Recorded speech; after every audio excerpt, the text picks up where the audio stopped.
마법의 공격은 대개 다음과 같은 순서로 온다. 낙심, 혼란, 의기소침, 비전의 상실, 방향감 상실, 물러나기, 절망, 패배. 이를 위해 마법의 공격을 분별해야 한다.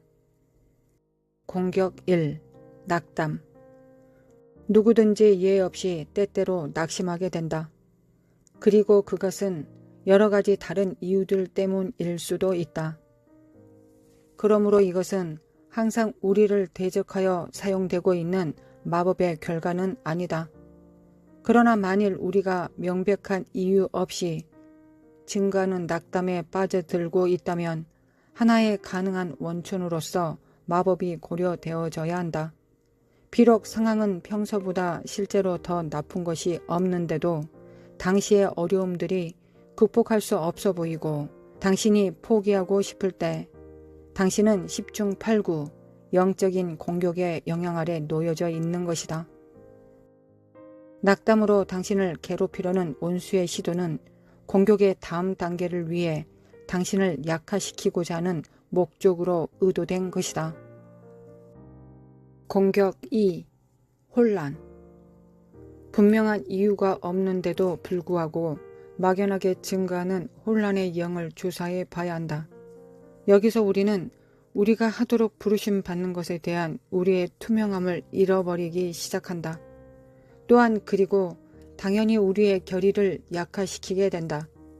이러한 혼란은 우리를 더욱 약하게 하고 다음 공격에 대해 더 취약하도록 하면서 우리의 낙담을 더욱 복잡하게 할 목적으로 의도된 것이다. 그리고 그것은 대개 억압의 형태로 돌입해 들어가게 된다. 공격 3. 의기소침. 이것은 단순한 낙담보다 한층 더 깊은 문제이다. 이것은 이때 보통 빠져들게 된 영적인 기강에서의 전반적인 나태함과 함께 낙담과 혼란이 결합된 영향력의 결과로서 오게 되는 흔들릴 수 없는 공포이다. 이것은 마지막 날들에 점점 더 일반적으로 나타나는 문제가 될 것이며 그리고 우리는 반드시 그것에 대한 승리를 얻어야 한다. 우리가 만일 그것에 대해 승리를 얻지 못한다면 그것은 신속하게 다음 단계의 공격으로 넘어갈 것이다. 공격 4. 비전의 상실. 이것은 전 단계의 공격들의 목표이다. 그리고 그것은 전 단계의 효과를 증가시키려고 역사한다. 여기서 우리는 처음으로 하나님께서 우리에게 일을 맡기셨다는 사실을 의심하기 시작한다. 혼란의 폭풍우를 통과하여 우리가 항해할 수 있는 유일한 방법은 우리의 방향을 지속해 가는 것이다. 그러나 우리가 어디로 가고 있는지 알지 못한다면 우리는 우리의 방향을 지속할 수 없게 된다. 우리의 비전을 끊임없이 추구하는 것이 잘못되었다고 비로소 생각하기 시작한다면 우리는 우리의 방향을 지속하려고 하지 않을 것이다. 그러한 비전의 상실은 우리가 우리의 발을 위하여 곧은 길을 만들어야 할 필요성이 가장 요구될 때 우리를 표류하게 한다.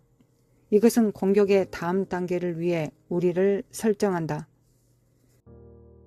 공격 5. 방향감 상실. 의기소침, 혼란, 그리고 비전의 상실이 결합된 결과는 대개 방향감 상실로 연결된다. 이때는 우리가 유지하고 있어야 할 방향을 망각하였을 뿐만 아니라 심지어 나침반을 읽는 능력조차도 잃어버린 상태이다.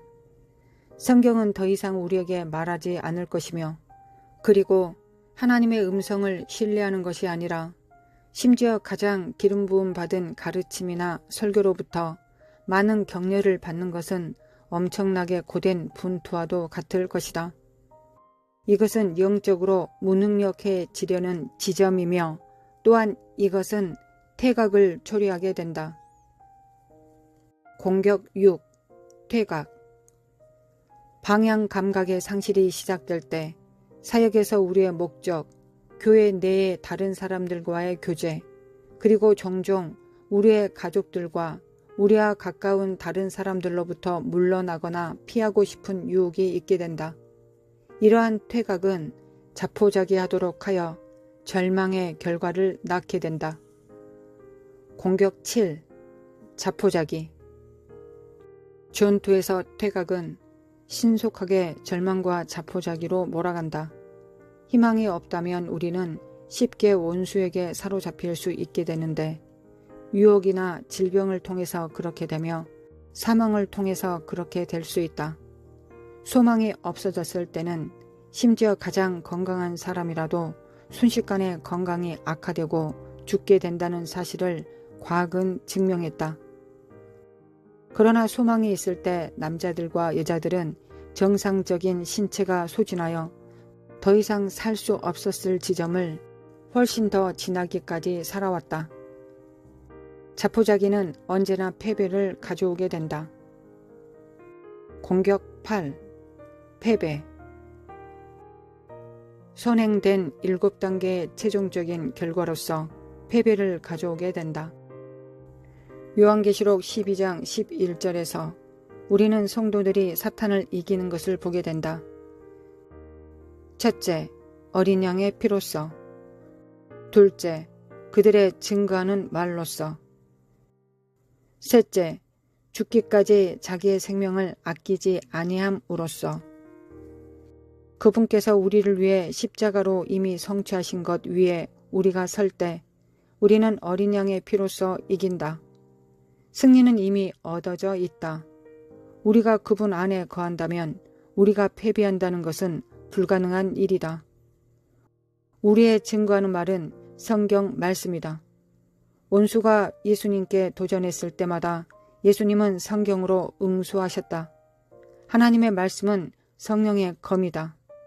원수의 기만적이고 속이는 말들로부터 오는 공격을 우리는 검으로 굴절시킬 수 있다. 우리가 사용하도록 명령받은 하나님의 전신갑주들 가운데서 오직 검만이 공격의 무기이다.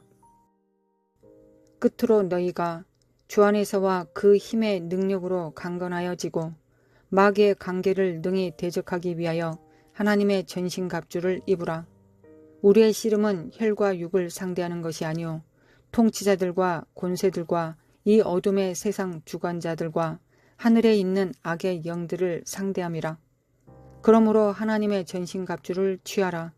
이는 악한 날에 너희가 능히 대적하고 모든 일을 행한 후에 서기 위함이라. 그런즉 서서 진리로 너희 허리띠를 띠고 의의 호심경을 붙이고 평안의 복음이 준비한 것으로 신을 신고 모든 것 위에 믿음의 방패를 가지고 이로써 능히 악한 자의 모든 불화살을 소멸하고 구원의 투구와 성령의 검 곧 하나님의 말씀을 가지라. 모든 기도와 간구를 하되 항상 성령 안에서 기도하고 이를 위하여 깨어 구하기를 항상 힘쓰며 여러 성도를 위하여 구하라. 에베소서 6장 10절부터 18절.